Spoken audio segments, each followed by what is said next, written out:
So, hi everyone, and welcome to our webinar on unlocking the power of the DGTO in collaboration with the Office for the Arts. I'd like to firstly acknowledge the country on which we meet today. Today I come to you from the land of the Kombumerri family of the Ugamba language region here on the Gold Coast, and I invite you to think on whose land you are residing on from your location. Sovereignty was never ceded, and the lands always have been and always will be Aboriginal land. I pay my respects to elders past, present, and emerging, and extend my welcome to any Aboriginal or Torres Strait Islander people joining us today. So, welcome. For those who don't know me, my name is Jens, and I work as Director of Industry Member Relations at IGEA. For those who don't know IGEA, or if it's your first interaction with us, well, welcome. We are the Interactive Games and Entertainment Association. We're the peak industry association representing the voices of Australian companies in the computer and video games industry. In today's webinar, we will be covering the fundamentals of successfully lodging your first DGTO claim, but also we will be introducing representatives from the Office for the Arts to make it easier to connect and collaborate. And so I would like to welcome Penelope Sherburn and Jason Podkins. Penny and Jason will cover the fundamentals of the program, and then you'll have an opportunity to ask some questions. For that, can I please ask you to use the Q&A function? You'll find that at the bottom where it says Q&A. Please do not use the chat. Why am I saying that? The Q&A function allows us to track which questions have been asked. We can ask questions as answered and so on. So it's just way easier for us to have an overview of what has been asked, and well, if we've dealt with that. So Penny and Jason, thank you so much for making yourself available for this webinar, and well, over to you. Thanks, Jens. So yeah, look, I just want to quickly introduce myself. I am Jason Podkins. I head up the Screen Incentive section here in the Office for the Arts. And I'm responsible, my section is responsible for the film and the games offsets. So we cover 3 of the offsets. It's the location offset, the PDV offset, the post-digital and visual effects offset, and of course the digital games tax offset. So I'm just going to do a quick presentation just to give you a quick overview of the digital games tax offset for those of you who may not know all of the ins and outs, and just focusing on a few details that we want to kind of remind people of today. So with that, I'll just go to the next slide. So as you know, digital games tax offset is a refundable tax offset which allows companies to claim up to 30% of their total qualifying Australian development expenditure on eligible games. Okay, the expenditure is eligible from the 1st of July 2022, so the legislation was applied retrospectively. It's subject to a cap, which is 20 million per company or group of companies in each income year. And every single certificate under the digital games tax offset is certified by the Minister for the Arts. Next slide, please. So what is an eligible game? So basically, just to outline, an eligible game must be available through the internet, must be available to the general public for entertainment or educational purposes, and it must be interactive, which is the sequence of events is determined by player choices. A game is ineligible if it is primarily developed for industrial, corporate, or institutional purposes, if it's used for advertising or promotional purposes only, is refused or unable to attain a classification, or contains a gambling service or contains gambling-like elements. And we're going to dig into that in a second now. So next slide, please. So gambling in the DGTO. So any game which constitutes a gambling service under the Interactive Gambling Act 2001 is ineligible. Any game which substantially comprises gambling or gambling-like practices is also ineligible. And we've just got 2 examples here. So for example, a slot machine simulator would likely be ineligible to claim under the DGTO. However, if the gambling-like element is part of the narrative of the progression of the game, then it would likely be eligible under the DGTO. So the first thing to do really is when you actually kind of, if you have any of these elements in your game, is to contact us and just be really forthright and upfront about what kind of elements are in your game. Any game with a loot box or a chance-based mechanic that can result in a real-world benefit, whether that's real-world currency, cryptocurrency, non-fungible tokens, or other financial assets are also likely to be ineligible. So again, your first step or first protocol is to contact the Office for the Arts and just check the eligibility of those aspects as well. Next slide, please. So there's several kinds of certificates that you can actually apply for. The first is a completion certificate, which is probably the easiest to get our heads around. So that's for basically the development of a new game. It's claimed when the game is first released to the public of the internet, and you must incur a minimum of $500,000 in qualifying Australian development expenditure across multiple financial years. The second kind of certificate is the porting certificate. So when a game is moved from one platform to another, obviously it's claimed when that game is actually moved across to the new platform. And again, the minimum threshold is 500,000 qualifying Australian development expenditure across multiple financial years. The third type is the ongoing development certificate. So again, that's for existing games, downloadable content, updates, those kind of things. That's an annual certificate and can be done across the slate of games that have already been released. And all of those games must be eligible for the digital games tax offset as well. And again, and that is a minimum of 500,000 qualifying Australian development expenditure incurred in the single income year in which you're claiming. The final kind of certificate is basically what we call a provisional certificate, which essentially is almost an eligibility check up front. So essentially you can apply to the Office for the Arts to check whether or not your game is eligible before you actually finalize it and while it's in pre-production or early stages of development. And we will give you a non-binding indication of whether or not it will be eligible. Next slide. So just digging a little deeper into each of the kind of certificates.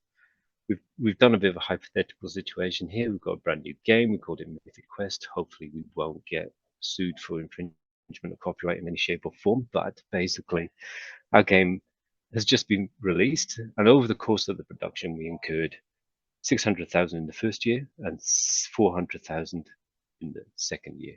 It was released on the 1st of May 2024, and then once the game was released, the eligible company would apply for a completion certificate for the full 1 million, which would then be applied in their 23-24 income tax year, which is the year of release. Okay. The next certificate, which is on the next slide, is the porting certificate. So we've released our game, it's going places, and we're now going to port it across to a new platform. And again, we've incurred some qualifying expenditure. In the first year, we incurred 200,000. In the second year, we incurred 350,000. And then we ported it across to the new platform on the 1st of May, 2025. So once the port of the game is released, we'll apply for a porting certificate for the full 555,000 and apply it to the 24-25 income tax year. And the next certificate then is the ongoing development. So basically, continuing to expand the game, or you're continuing to develop the game. And in 24-25, you incurred 600,000 on bug fixes, updates, and new downloadable content.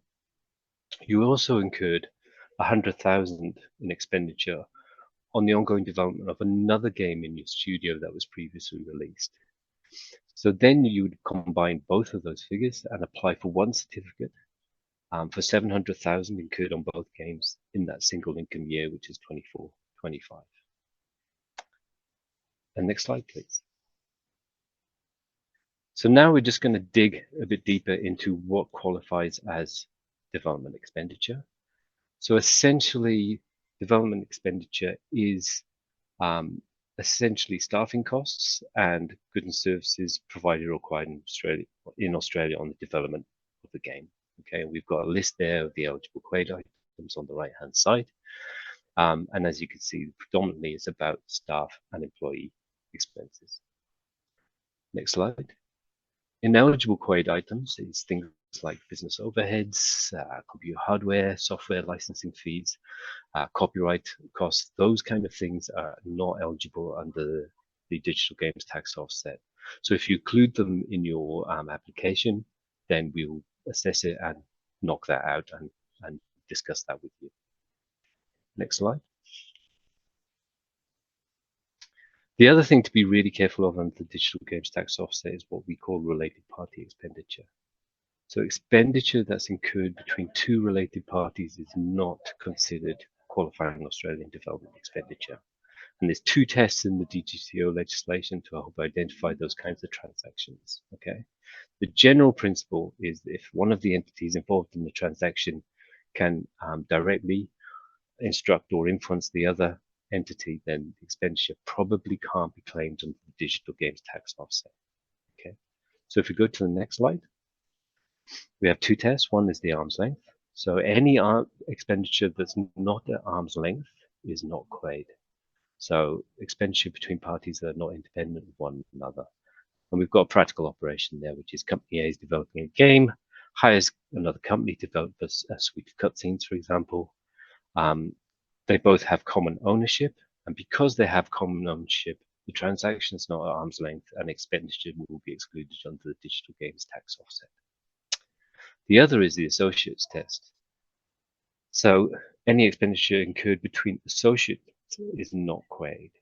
So that can include things like relatives, partners, common ownership of companies, which is quite common, share ownerships, or where the influence exists. Okay.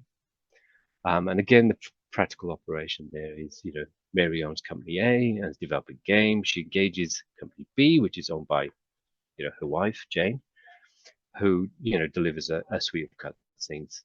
As they are both related and, are partners, then the two companies are considered associates and they're not considered QUAID under the digital games tax offset. Okay. The one exception is influential employees who can claim up to $65,000 per year. Next slide, please. So just to outline the application process that you go through typically for a digital games tax offset application. So obviously, first of all, we would send you to the arts.gov website where there's our Smarty Grants portal on which you'd start your application. Once we get all of the details in Smarty Grants, then we will perform a perfunctory eligibility check for things like gambling and gambling-like activities, and those other things under the eligibility rules. And then we would send the application to an independent game development consultant. Okay. Those consultants will then assess in quite forensic detail the expenditure and then provide a report back to the department. We would then provide that report as well as our assessment of the application to the Digital Games Tax Offset Advisory Board, which is comprised of two technical experts from the industry and a senior member of the department here. Then once everything is all cleared and checked and we've determined your exact expenditure and your eligibility, we then send it to the Arts Minister for their signature on the certificate. Okay. And then finally, we would send it to you and you can claim that as part of your relevant tax return for that income year. Next. Just so that you know, typically applications take approximately 16 to 18 weeks, but they can take longer because really we are kind of governed by the amount of or the quality of information that we receive. So if there's items missing or if records, aren't sufficient, then it will be a back and forth process. And that kind of ties in with one thing we really want to stress about the DGTO, which is about accurate record keeping. Essentially, you will be subject to a tax audit. Every single application that you put into the digital games tax offset will be forensically analyzed. Just an example from some of the film tax offsets. We've had recent applications for a major movie, which was 90 million, which I think we adjusted for $66 when we actually analyzed all of the expenditure. One of our larger productions in the film world as well had 377,000 individual line items, so items of expenditure, which was analyzed by a consultant. So we will go line by line through each line of expenditure to make sure that it's eligible, that it's incurred in Australia, and that it meets the relevant criteria. So essentially what we were saying is from day one, from almost the minute that you start developing the game, to the date of its release, and then obviously subsequently for the various certificates. Please keep very, very accurate records, employment contracts, payroll, summary details, invoices, letters of engagement, schedules, relevant quotes, calculations of apportionment of employees across projects. That's incredibly important because we will look at how you are apportioning people across projects, and that we don't want to see people working at 125% across projects, for example. But also, I suppose it's a case of, from our perspective, our advice is to hire a professional to do this for you. It may cost, a few thousand to hire a tax accountant or a relevant expert to help you with the process, but that can save you several thousand down the track. And particularly if you are a game which is on the margins of the thresholds, the difference between a 550,000 game and a 450,000 game is a significant amount when you claim, when you realize that one is eligible under the offset, but one isn't.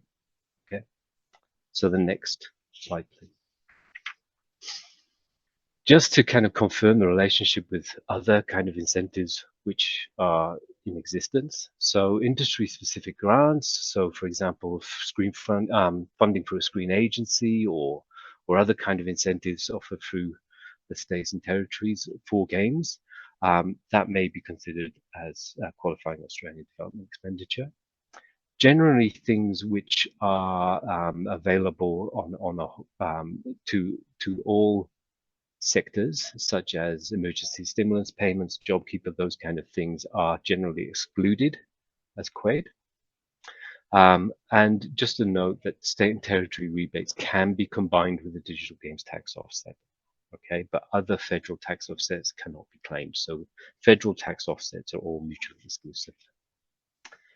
Next slide. That's it. That's the last one. Any questions? Well, thanks so much, Jason. Yes, we do actually have a couple of questions in the Q&A. So let me read these out to you. The first one, I think, is relatively straightforward. An anonymous attendee asked, are mobile games classified as legible games? Yes, they are. That's quite simple. So long as they meet all the other criteria, yes, mobile games are considered eligible. Yeah. Yeah, I was just about to say, just make sure they do meet the criteria of the $500,000 and so on and so on. And we do then have a question from James. So James is asking, the $500,000 of qualifying expenditure for the porting certificate, are they limited to expenditure for a single platform, or can it include multiple platforms? For example, my studio spent $200,000 on porting to Xbox, $200,000 on porting to PlayStation, and $200,000 porting to Switch. Could I apply for a single porting certificate with $600,000 of QUAID? I can jump in on that one if you'd like, Jason. I would love you to, yeah.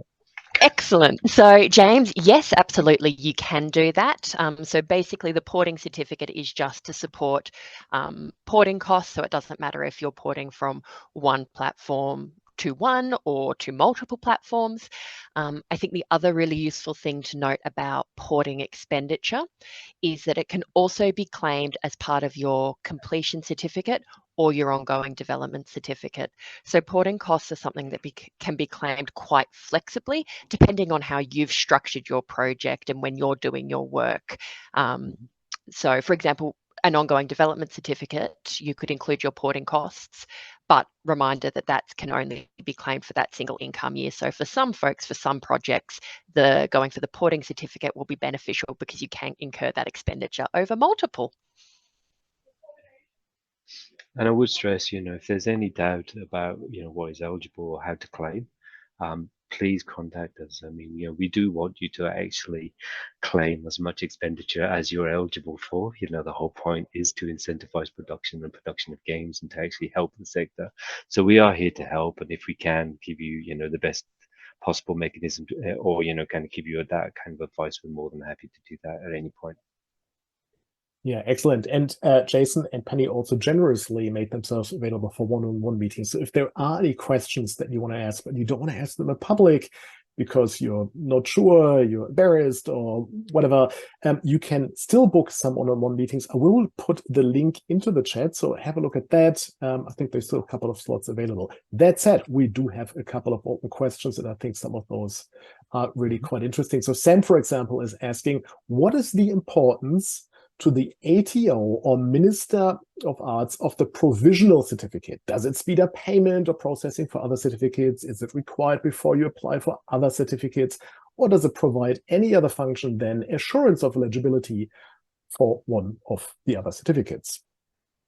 Really, it's about assurance of eligibility. So essentially, where you think, for example, you may not be eligible, or the game could be on the margins of eligibility, then it's probably a good idea to go for a provisional certificate. Certainly on the film offset side of things, provisional certificates are quite common because they help secure financing, for example. So a bank or other financer might ask us to do an eligibility check to make sure that they can then kind of initiate a loan or wherever it is, financing arrangements for it. So you might find it useful from that perspective as well, depending on how you're structuring your game financing as well. Excellent, thank you. And we have another anonymous attendee who asks, what is the recommended timing for applying for the certificates?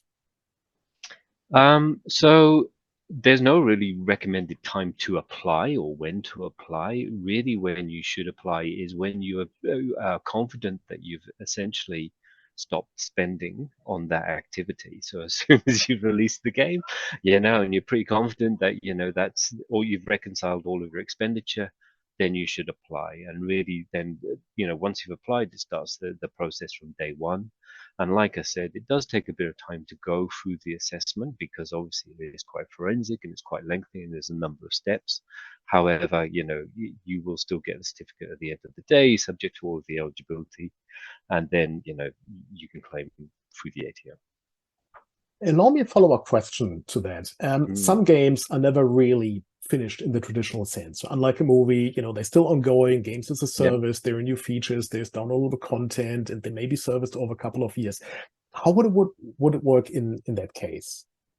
So really, it's down to your judgment call in terms of when do you want to claim, when you're confident that the bulk of the work has been done on a game, for example, and you're moving from perhaps a completion certificate to an ongoing development certificate.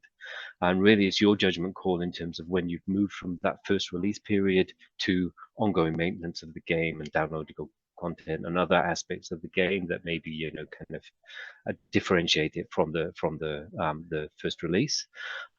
So that's really a kind of a judgment call for you guys. Obviously, we will probably we can also give you advice on that in terms of when you should apply and when you shouldn't.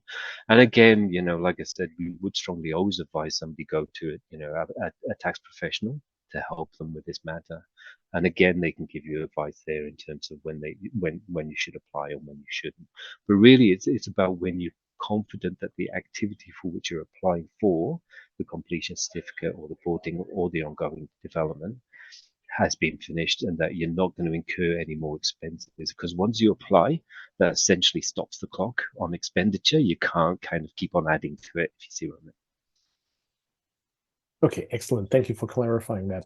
All right, Matthew has a question about the R&D rebate, and he's asking, you said the federal tax offsets are typically excluded. What about the R&D rebate? Does that stack, or is it one or the other? So I'll jump in here. So you cannot claim the same expenditure under both programs. So if you've claimed the expenditure under R&D, it can't be claimed under DGTO and vice versa.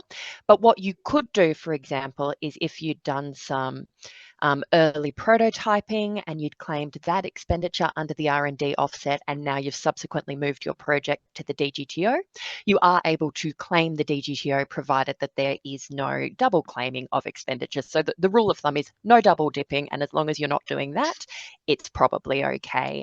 In the application form, we do ask for some details about whether you've claimed the R&D offset. And probably this goes for the entirety of the DGTO, or on the side of disclosing more. So tell us what you've done. We might have a bit of a conversation about it, and it's probably fine, but you're better off telling us just so we can all be certain. Yeah. I hate to be that person, but it is a criminal offence to actually deliberately mislead the tax office. It is actually, kind of essentially, fraud. So, we do kind of say, be open, be upfront, be absolutely transparent, because in the long run, it'll actually benefit you guys because we're much more, we want, like I said, we do want you to claim the offset. We do want you to claim the expenditure. And so if we know about things, we're obviously, we can accommodate that, we can consider it, and we can actually have a think about it and see how we can deal with it rather than, get blindsided down the track. I didn't know we were playing good cop, bad cop, Jason, but this is fun. I'm always the person who kind of goes, yeah, please don't rot it. I was inclined to book one of your one-on-one meetings just sort of to see how that plays out. Yeah. Thank you. So Tim is asking, the $500,000 minimum, is this per certificate type or per game project? So that would be, it's per certificate type, noting that for porting and completion certificates, you can only claim for one game title per certificate. So that essentially means 500,000 minimum on that one game. For ongoing development, where you can obviously claim one or more game titles, that is 500,000 for the whole certificate. So it could be, a couple of 100,000 on one game, 300,000 on the other, and that brings you up to the 500,000 that's eligible for the certificate. Yeah. Good question. I had to think about how to communicate that. That's right. But the key difference with the ongoing certificate is it's a single income tax year. So it's obviously it's not over multiple years, which the others are. So you are looking at incurring that 500,000 in a single year. Excellent. Thank you. Another anonymous attendee is asking, do games need to apply for a ratings classification to be eligible? And the background there is that they're working in mobile games where rating classifications are less common. So the legislation stipulates that a game is ineligible if it's been refused classification, or if it is likely to be refused classification. So what that means in a practical sense is that your game doesn't need to have been classified. Self-classification through the IARC tool or whatever you might be using is absolutely fine. But what we will do as part of our eligibility checks and part of our registration processes is we do look at every game that applies to us quite carefully. And we do ask you guys to provide any details, information about elements of your game that might be problematic in terms of the classification elements. And if there are any concerns that we have, we can ask you to get it classified before sort of progressing the DGTO application. Anything to add to that, Jason? I was just going to say the classification area is actually sitting just above me right now. So we do kind of keep close relationships with those guys as well. So we could certainly go. Oh, how convenient. All right. Excellent. Shadi is asking a question about the starting point for eligible expenditure. So is there a starting point for the eligible expenditure? I work for a client or with a client that has multiple games being developed for a couple of years now. Yeah, so look, I mean, obviously, if you've been working for the last couple of years, your starting point is effectively 1 July 2022, which was the date when the DGTO came in effect, essentially. For future reference, if you're thinking about starting a game, almost the starting point is the first email or kind of Zoom call or wherever it is that basically kind of says, I've got a good idea for a game, let's go. That's when you start counting your expenditure, and that's when you need to start keeping a record of your expenditure as well. So really, it's about, obviously for every single game is going to be very different, but for games which have been in development for a significant amount of time to date, you can't claim before 1 July 2022. But obviously ongoing, it's basically from day one. Excellent. Thank you very much. All right. Another anonymous attendee is asking about discretionary bonuses. So if staff are paid a discretionary bonus as part as a sign of gratitude for their efforts, for example, they're based on multiple factors such as effort, studio performance, are these considered eligible expenditure? So bonus payments that you pay out because you're very happy with the team, do they classify? So essentially with bonuses, performance-based bonuses in terms of, rewards for profits or studio performance or anything like that, those costs are not eligible to be claimed as QAID because they are not considered to be linked to actual development work. And the DGTO is focused on, being able to claim actual eligible development work. The type of bonuses that could potentially be claimed would be if you offered a bonus to your team, for example, to complete a certain number of development tasks in a truncated time frame. If you can achieve X, Y, Z elements of the projects by this date, you'll get a discretionary bonus. That type of bonus may be eligible to be claimed because it's supporting actual development work. Yeah. So essentially, all expenditure, has, as a general principle, has to be incurred on the project or the production or the game. Okay, so if it's outside of that, then generally we will exclude it. But if it's actually incurred as part of the development process, then generally we will consider it eligible. Yeah, thank you. Thanks for elaborating on that. Just be careful that when you pay for Crunch, you don't violate any labor laws. Yes. All right. So we have a question here from Xander, who's asking if company A is developing a game and they contract company B to do some work on that game, am I right in thinking that company A can claim the cost of contracting company B, but company B could not claim anything despite doing work on the games? That is correct. So the DGTO basically operates on, it is one applicant per game certificate. So the applicant is the company that is primarily responsible for developing the game in Australia. So that would be, they're doing the majority of the work. They are the ones who own the rights to develop the game or have been contracted to develop the game. So they would be the ones who were applying for the DGTO. So in that example, absolutely, company A is the applicant company. They engage company B to do some work. Company A claims that as part of their DGTO application. Company B is not eligible to apply. They're not the DGTO applicant. And yeah, just to remind people again about the arm's length requirements there. So just make sure that company A and company B are separate, and that they are operating at arm's length, and then we can incorporate that expenditure into the claim. Just out of curiosity, does it matter where company B is based in terms of, let's say you outsourced work to another country?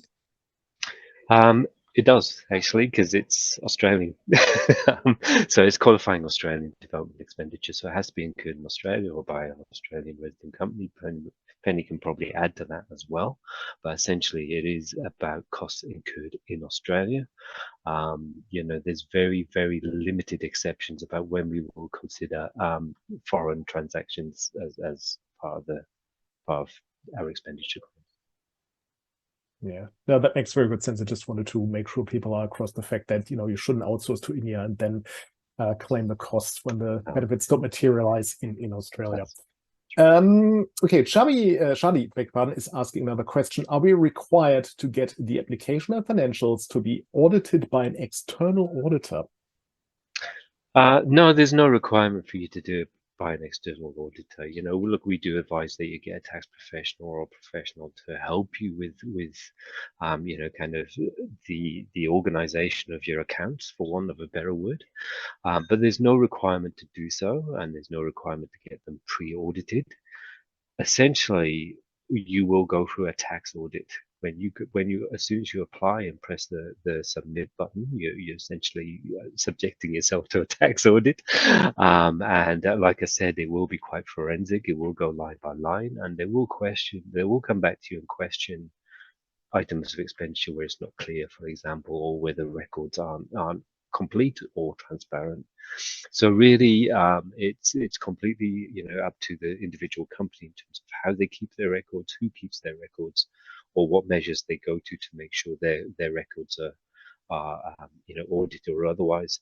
But obviously, we do want to forewarn people that it is quite a rigorous process. Yeah, that makes sense. And I mean, if you find, for example, that something doesn't adhere to tax law, let's just say you forgot to pay super, would that then be deducted from any monies? That's a good question, actually. So if you forget to pay super, I think that's a separate issue to the digital games tax office. I think that would be something we'd probably go, excuse me. In fact, sorry, I'm sort of jumping ahead here because someone asked in the Q&A, is superannuation actually counted under Quaid? Yeah. So again, I'll defer to Penny on that one. But look, generally, we don't see people, doing anything kind of illegal or incorrect in most of their applications. Those kind of companies just don't apply, because you're not going to subject yourself to that amount of scrutiny if you've done something significantly wrong. Obviously, people do make mistakes, but look, quite simply, like I said, it's a case of unlikely to happen, but obviously we are a federal agency. We do have, kind of requirements to make sure that, people are, abiding by the law. And obviously we'll refer them to other areas of the Commonwealth should we find any impropriety. But I'll defer to Penny about claims of superannuation. Yes, so super is considered part of the remuneration package, so it is included in Quaid. There you go. Excellent. Thank you. I can take that one off. So we have another anonymous attendee, quite a bit of those today, asking, I'm a bit confused by your last slide, referencing the relationship with other states. I thought other government grants, for example, by, say, Vic Green, were excluded from Quaid. So no, they are able to be claimed as Quaid. This is something that a lot of folks in the industry are confused about. So, that's definitely sitting with us on maybe tax law isn't 100% clear. But in a nutshell, if you fund an eligible DGTO activity with a screen or territory industry-specific grant. So for example, if you use Screen Vic funding to pay some developers, you can absolutely claim that as Quaid. The type of government grant that cannot be claimed as Quaid is purely broad industry support mechanisms. So for example, if there was a scheme that was available to all industries Australia-wide to, support, for example, a general apprentice program, chances are you couldn't claim that apprentice because they've been funded through a generally available business scheme. But if you are paying for something with industry-specific, game development-specific grant money, absolutely fine. Yeah, and yeah, a good example of that is things like JobKeeper, for example, which are kind of industry-wide schemes to kind of enable or allow people to remain worked in COVID. But like Penny said, if you've received Screen Australia funding, for example, for a specific game to start the early development of a game, then yes, absolutely, you can claim that. Excellent. And just to confirm, even though it wasn't the slides, you can combine state-based rebates with federal rebates. Absolutely. That's what makes it a game changer, I think. Absolutely. Yep. No, but just making that really, really clear. So. No, absolutely. Yeah. And that's common across all of the offsets that we deal with. You can combine both. Excellent. All right, we have a question regarding company director salaries. Are company director salaries considered a related party expenditure, or is there a formula for how they are calculated on a per project basis? So, company director salaries would likely be considered to be part of that associates test. And the rationale behind that is because a company director can set their own salary. That means that they can influence how much they're getting paid. So they become part of that associates test. So a company director is covered off in that associates test exemption, which basically provides that for any influential employees who are directly working on the game, up to $65,000 per income year can be claimed of that individual's salaries. So in that, I'm just rereading the question to make sure I'm fully answering it for you. So that's probably your best kind of way of approaching that, is you claim the 65,000 per income year. Where it could potentially get a little bit complicated would be if you were working on multiple projects in the year. If you're working on multiple projects in the year, you would only be able to claim up to $65,000, provided that at least that much money was incurred for that director on each project. So it could potentially be a little bit difficult and, something to get your head around. So please do, as you're working through that, do feel free to give us a call and we can talk about the specifics of your projects and your directors. Yeah. And again, sorry, Jens, just to emphasize about apportionment. If you've got developers who are working across games, really keep clear records about how often they're working, how much they're working, so that you can directly attribute their time and their costs to each project very clearly, so that we can apportion the costs appropriately. Yeah, thank you, Jason. Penny mentioned multiple projects, which is an excellent segue into the next question. Can you apply for a completion certificate and ongoing certificate in the same tax year if they both meet the $500,000 threshold separately? For example, you release a game January 2024, but still incur ongoing development over $500,000 to June 2024. You certainly can. Yes. It's been a busy year for you. But well done. Yep. Yeah, you can do that. You can definitely do that. Obviously, you've got the upper cap, which is the 20 million in an income year across company or associate companies, but that's really the true level of cap. Excellent. Thank you. Another question here. You mentioned the clock stop when there is launched the game and you are not incurring any more additional costs. Is there a deadline to claim the DGTO? No. We would suggest that you claim in that tax year, because obviously, that's the best time to claim.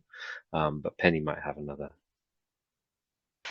So no, you were absolutely right. There is no deadline to claim the DGTO, but it can get a little more administratively tricky for you guys, for us, and for the ATO. If you claim after your lodgement deadline, it can get quite challenging. It's not impossible, but I would definitely encourage you to apply, prior to submitting the relevant year income tax return.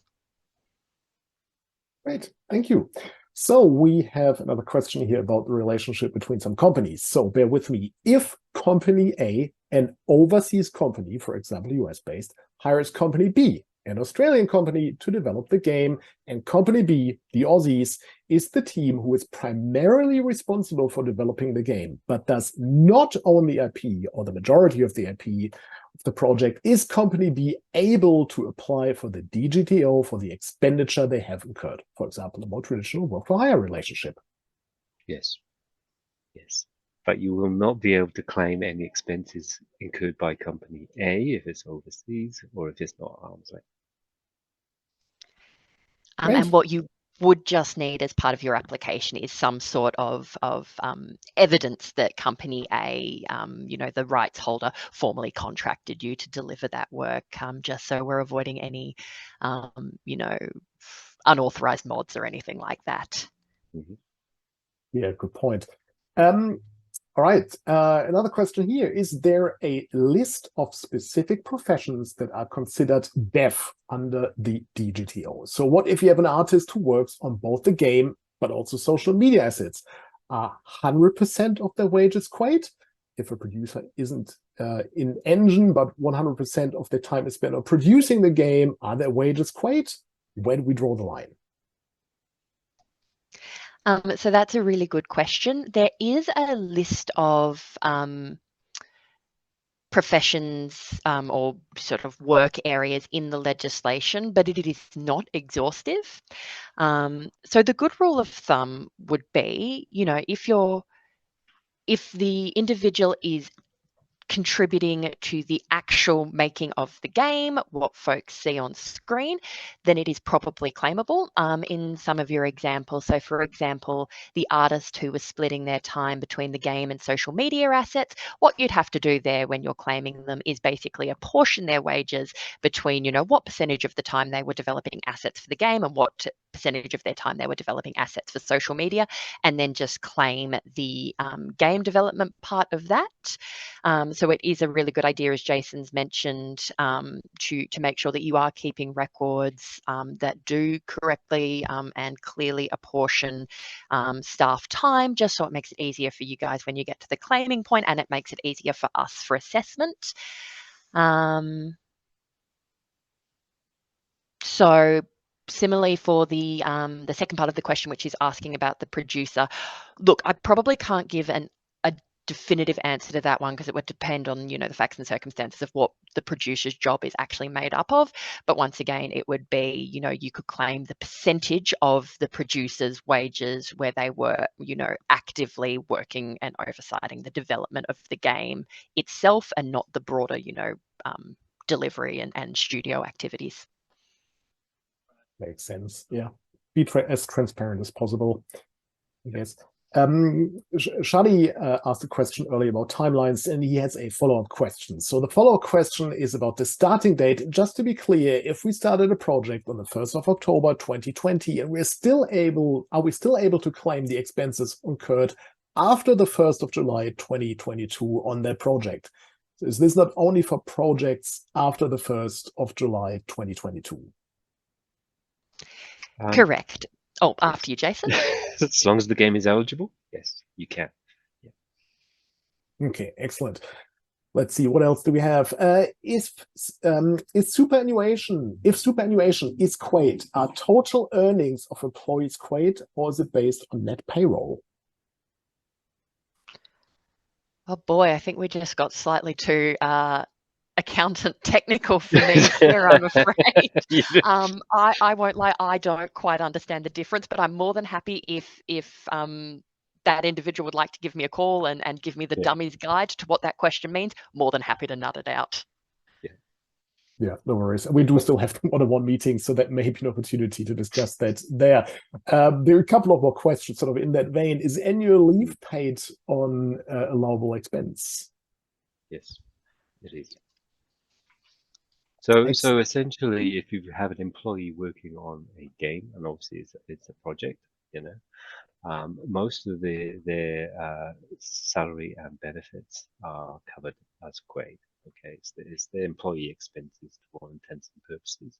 Obviously, there's some exceptions. You know, for example, we had performance pay, you know, for the general company, as opposed to performance pay on a specific project, which would be, you know, included or not included.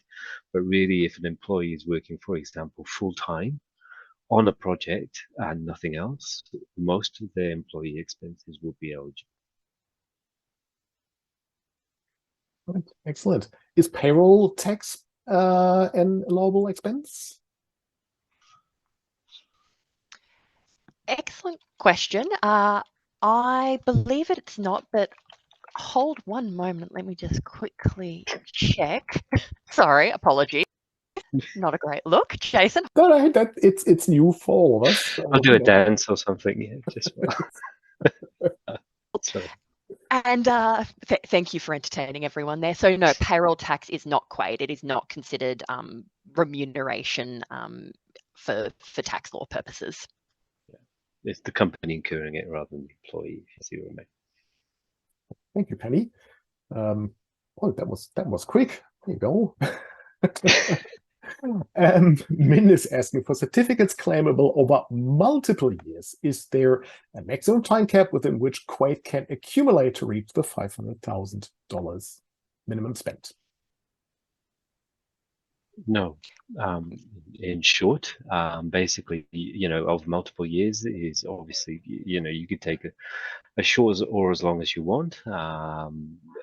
like I said, the clock stops once you stop the activity. So if you've incurred 500,000 over, even if it's over a significant period of time, then yeah, you can claim.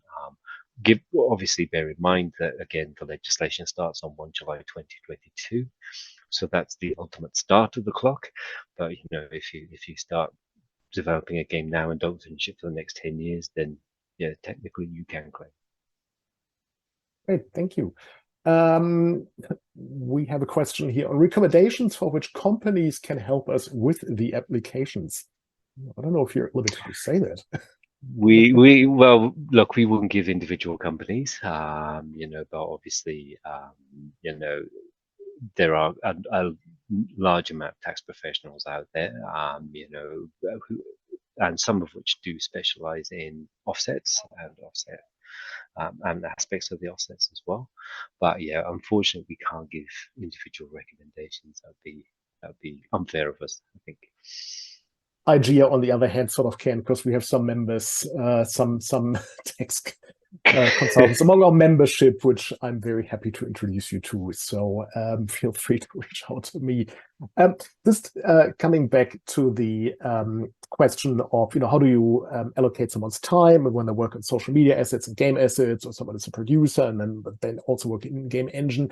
So regarding the apportionment, do we need to maintain a timesheet, or can we do a rough percentage?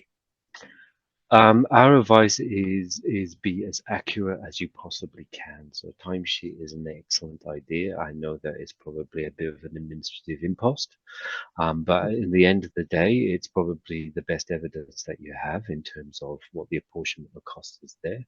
A best guess probably would be challenged in terms of what evidence do you have that your best guess is accurate and fair. And we would probably expect one of our assessors to question somebody who kind of said, I think they did 85%, as opposed to somebody who said, here's the timesheet that shows 85%. So yeah, really, we do emphasize that you cannot underkeep records if that's the kind of a concept. Yeah, thank you. All right, well, it's looking at the Q&A section. Okay, there's another one popping up. Excellent. Just as I was about to say, we don't have any more questions, but we certainly do. Following up on the timesheet question, if we allocate all staff members exclusively to one project at a time, what we need to maintain a timesheet or not?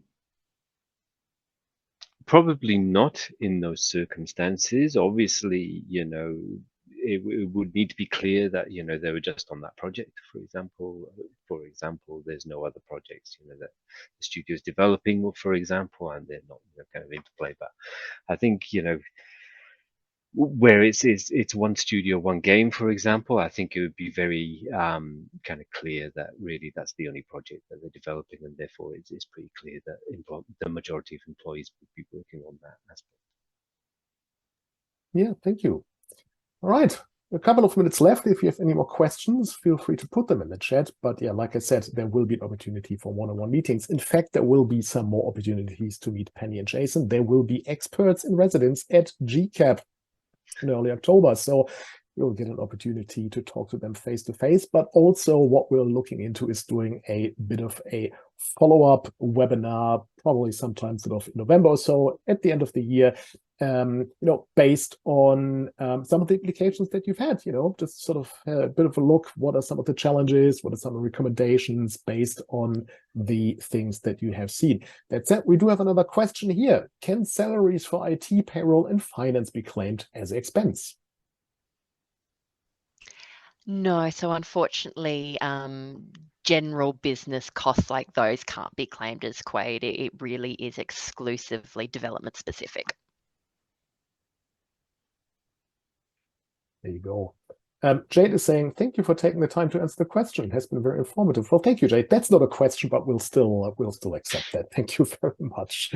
Well, like Ian said, look, we're more than happy to answer anybody's questions. We would encourage anybody to come to us. If you do have questions, that's what we're here for. And I just want to thank IGEA for hosting the webinar as well. Well, look, Thank you. thank you for so far having answered 27 questions. So good job. But look, in all seriousness, we would like to make this a bit of an ongoing conversation. So as mentioned, Penny and Jason will make themselves available as experts in residence, so you can talk to them at GCAP. But it is also our intention to have some more future webinars to sort of do a bit of a check-in. How is it going? What have you seen? What's working? What isn't working? And so on. So, of course, we'll send out information on that. So please stay tuned. Shadi is asking one more question. Can I add one more question? Of course, you can. What bookkeeping costs that are related to the application, or are bookkeeping costs can they be claimed? I'm afraid not. Sorry. No. Again, so it's those overhead costs which generally are above the project or across projects which can't be claimed. It's very much expenses that are directly attributable to the project, and primarily that's employee expenses.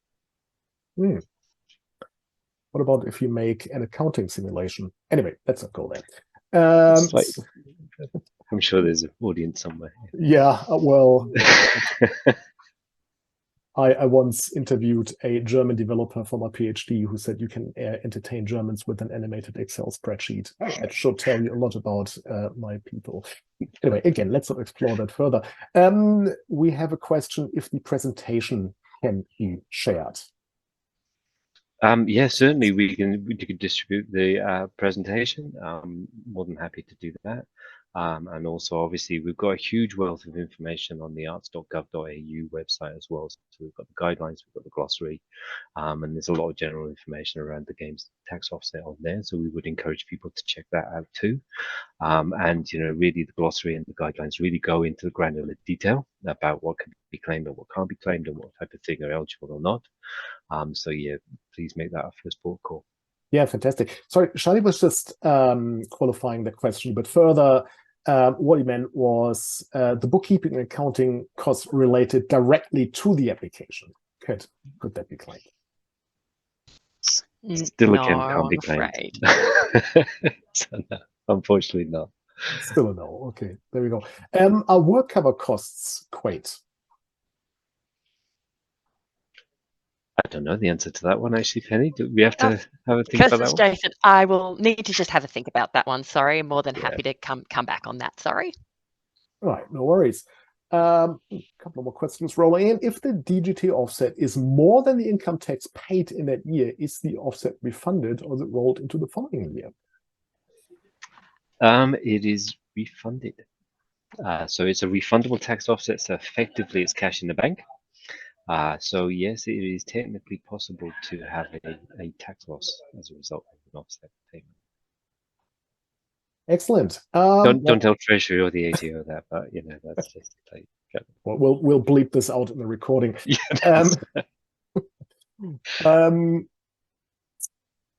Yeah, so we have one more question here. Would monthly payroll files be sufficient to validate payroll costs if we only have one game? Look, case by case basis again, but probably sufficient. Like I said, if you're using payroll software, for example, it's purely on one game, and you're confident that there's no other expenditure in there that is kind of more general in nature or outside of the game, then yeah, that would be sufficient. And we also just received a comment from Luke Henry. By the way, you may want to approach about any questions related to this program because he works for an accountancy, LDB, and he's saying work cover and payroll tax are quite provided they relate to development costs, payroll costs. So there you go. Thanks, Luke.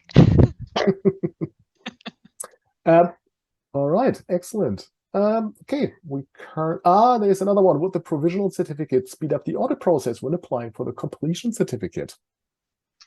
It may not necessarily speed it up. It does make it a little bit easier in terms of we've already done an initial assessment of the game. We obviously would make an assessment whether anything has changed between the time when you made your provisional application compared to when you made your final application, given that there can be several months or several changes to the game during the development phase. So really the provisional application is about giving you confidence that your game is likely to be eligible if there's no significant variances or changes, rather than kind of, like I said, it is a it's just an indicator. It's the final application process is when we really, really finalize whether it's eligible and what expenditure should be incurred. Great. Well, thank you so much. Well, looking at the time, I think we sort of come to the natural. No, sorry, there's one more question. Look, we're definitely going to include that one. So, if you travel overseas for collaboration on a game, can that be claimed? Overseas travel?